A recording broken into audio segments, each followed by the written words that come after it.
Assalamualaikum warahmatullahi wabarakatuh. Perkenalkan, nama saya Asri Rahmaniar, NIM 2213 2042. Di sini saya akan mempresentasikan materi tentang mengenal desa.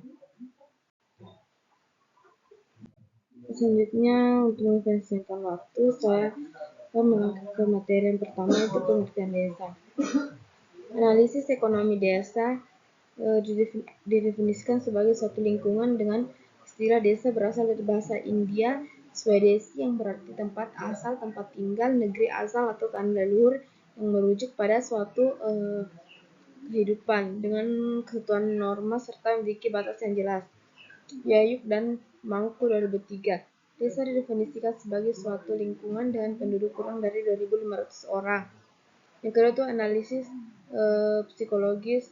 Desa merupakan suatu lingkungan yang penduduknya memiliki hubungan akrab dan bersifat normal, informal di antara sesama warganya.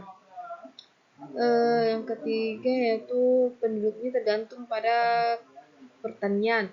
Zakaria dari dulu menyatakan desa adalah kemampuan sekumpulan manusia yang hidup bersama atau suatu wilayah yang memiliki suatu organisasi pemerintah dengan serangkaian peraturan-peraturan yang ditetapkan sendiri serta berada di bawah pimpinan desa yang dipilih dan ditetapkan sendiri. Selanjutnya itu materi komponen desa. Yang pertama itu sumber daya pertanian dan lingkungan hidup. Yang kedua perekonomian wilayah. Yang ketiga kelembagaan sosial. Yang keempat sumber daya manusia. Yang kelima yaitu sarana dan prasarana fisik. Selanjutnya itu karakteristik masyarakat desa. Rose dan Warren 1962.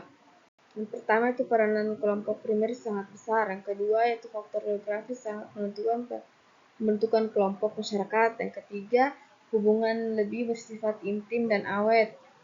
Yang keempat, struktur masyarakat bersifat homog. Yang kelima yaitu tingkat mobilitas sosial rendah. Yang keenam, keluarga lebih ditekankan kepada fungsinya sebagai unit ekonomi. Yang ketujuh itu proporsi jumlah anak cukup besar dan struktur kependudukan. Selanjutnya itu beberapa ciri khas yang membedakan antara penduduk desa dengan kota, diantaranya kehidupan dan mata pencarian desa sangat erat hubungannya dengan alam.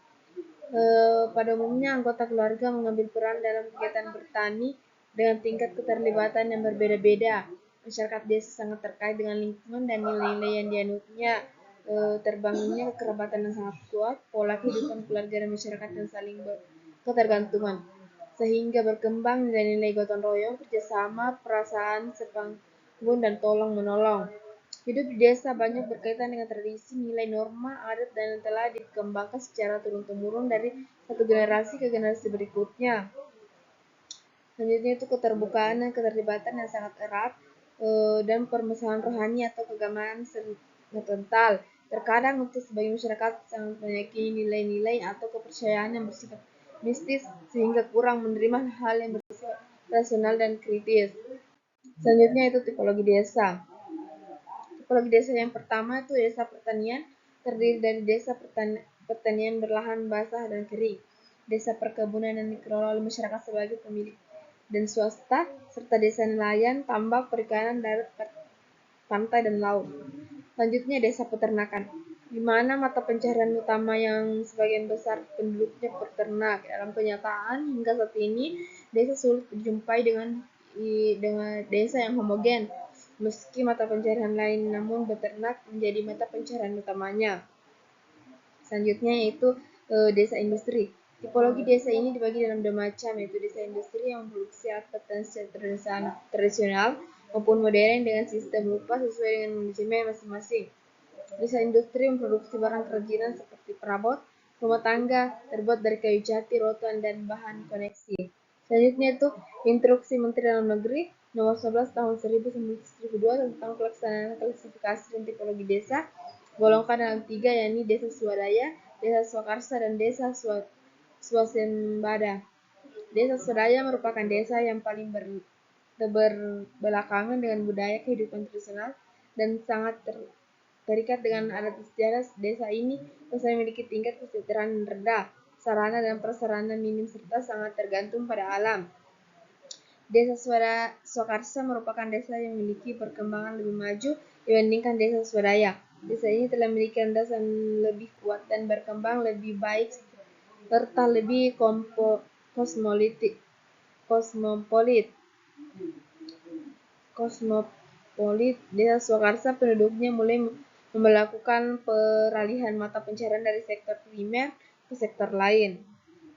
Selanjutnya Desa Swasembada merupakan desa yang memiliki kemandirian dan lebih tinggi dalam segala bidang terkait dengan aspek sosial dan ekonomi.